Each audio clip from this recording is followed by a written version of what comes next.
کیا جہیز ایک لعنت ہے؟ اکثر ہم نے پڑھا ہے، رقصوں کے پیچھے بھی فلیکس لگے ہوتے ہیں کہ جہیز ایک لعنت ہے، اس لعنت سے بچو۔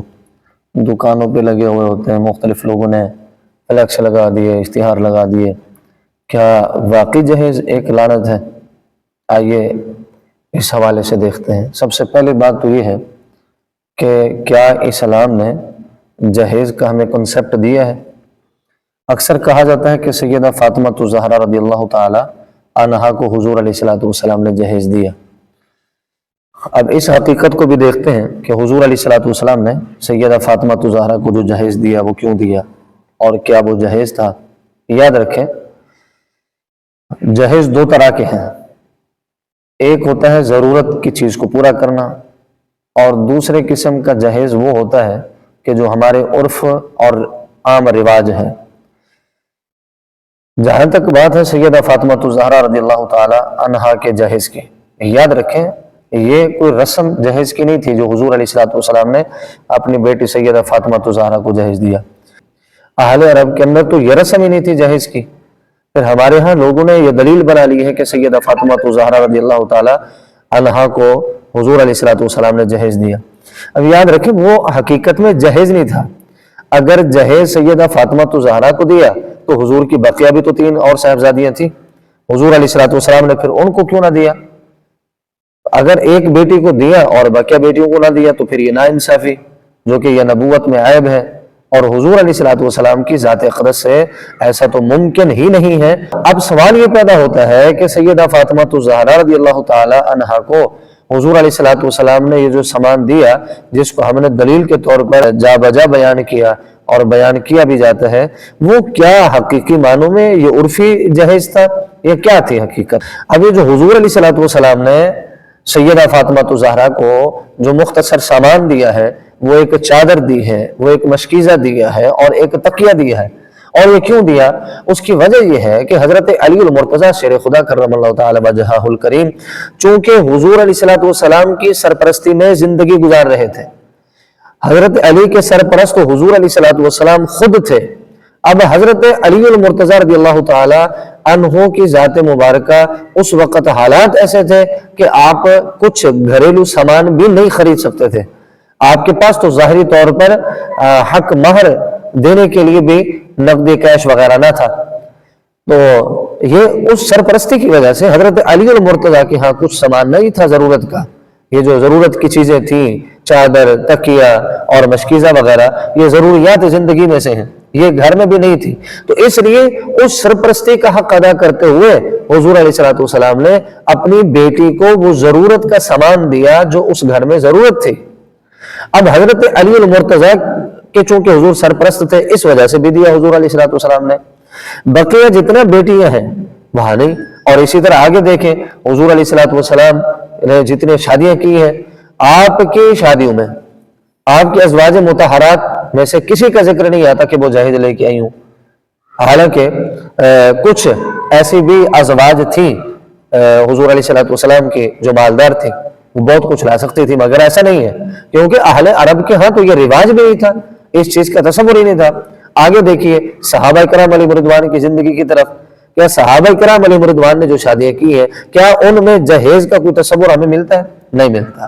تو لہذا اس بات کو دلیل بنانا، اسی چیز کو دلیل بنانا کہ حضور علیہ السلام نے سیدہ فاطمہ الزہرا کو یہ جہیز دیا تو لہذا یہ سنت ہے۔ مگر سنت کیا ہے؟ سنت یہ ہے کہ آگے جہاں تم بیٹی بیاہ رہے ہو، جس جگہ پر تم بیٹی بھیج رہے ہو، کیا وہ گھر ایسا ہے جہاں پر ضروریات زندگی نہ ہو؟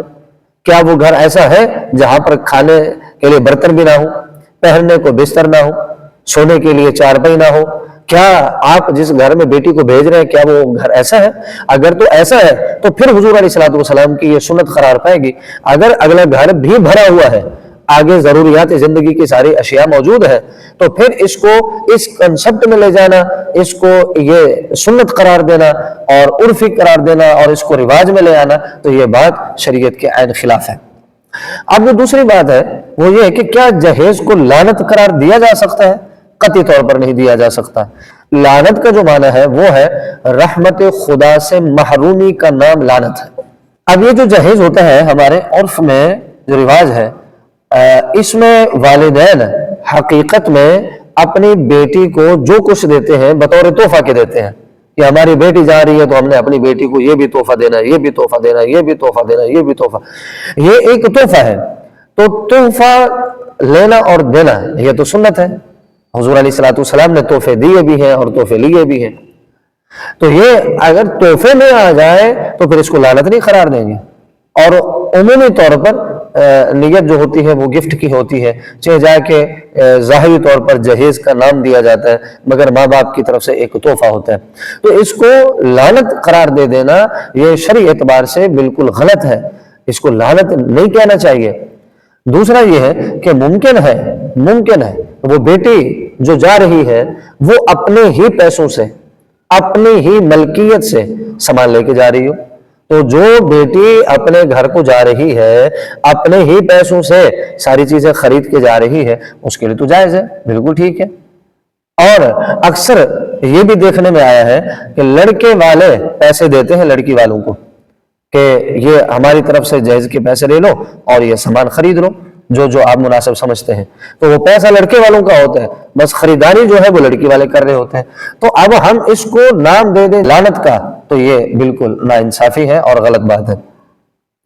تیسری بات یہ ہے ہمارے عرف میں اس کو جہیز کا نام دے کر اور سیدہ فاطمہ الزہرا والے عمل کو جو حضور علیہ الصلوۃ والسلام نے ان کو دیا، تحفہ دیا، تو اس چیز کو سامنے رکھ کر جو لوگوں نے اپنے اوپر ایک بہت بڑا بوجھ ڈال لیا، بلکہ میں یہ کہوں کہ اپنے اوپر دشواری کا، پریشانیوں کا پہاڑ اپنے اوپر ڈال دیا، تو یہ غلط ہے، یہ ہم نے خود ڈال دیا۔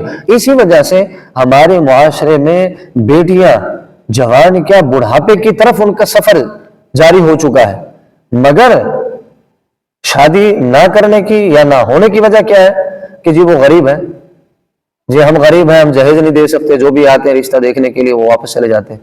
بھائی یہ معاشرے سے کب ختم ہوگا؟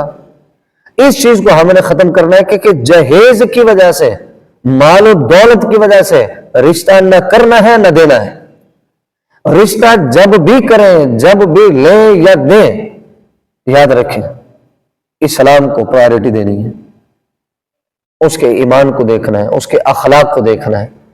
اگر صاحب ایمان اور صاحب اخلاق آپ کو رشتہ مل گیا تو پھر اس میں تاخیر نہیں کرنی چاہیے۔ پھر اس انتظار میں کہ جی کچھ پیسے جوڑ لو، 5-7 لاکھ روپے ہو تو بیٹی کو کچھ نہ کچھ دے کے بھی تو روانہ کرنا ہے، تو میں معاشرے میں کیا منہ دکھاؤں گا؟ بھائی تو نے معاشرے کو منہ دکھانا ہے یا خدا کو منہ دکھانا ہے؟ تو نے جواب کس کو دینا ہے؟ معاشرے کو دینا ہے۔ مر کر تو قبر میں جائے گا تو تیرا سامنا کس سے ہوگا؟ قیامت والے دن تیرا سامنا کس سے ہوگا؟ تو لہذا یہ اس چیز کو سامنے رکھ کر اپنی بیٹیوں کو بٹھانا، 30 40 سال عمر ہو جائے اور 25 سال اور نہ جانے بیچارے بڑھاپے کو پہنچ جاتی ہیں اور جہیز کی وجہ سے جہیز کے انتظار میں بیٹھی رہتی ہیں، تو غلط۔ اور آخری بات یہ کہ بہت سارے لوگ جہیز کی وجہ سے لوگوں سے بھیک مانگ رہے ہوتے ہیں، لوگوں کو کہہ رہے ہوتے ہیں کہ میں نے بیٹی کو یہ دینا ہے، میں نے بیٹی کو یہ دینا ہے، میں نے بیٹی کو یہ دینا ہے۔ بھائی ایک بات یاد رکھ لیں، جہیز تیرے اوپر فرض نہیں ہے، جہیز کوئی قرض نہیں ہے۔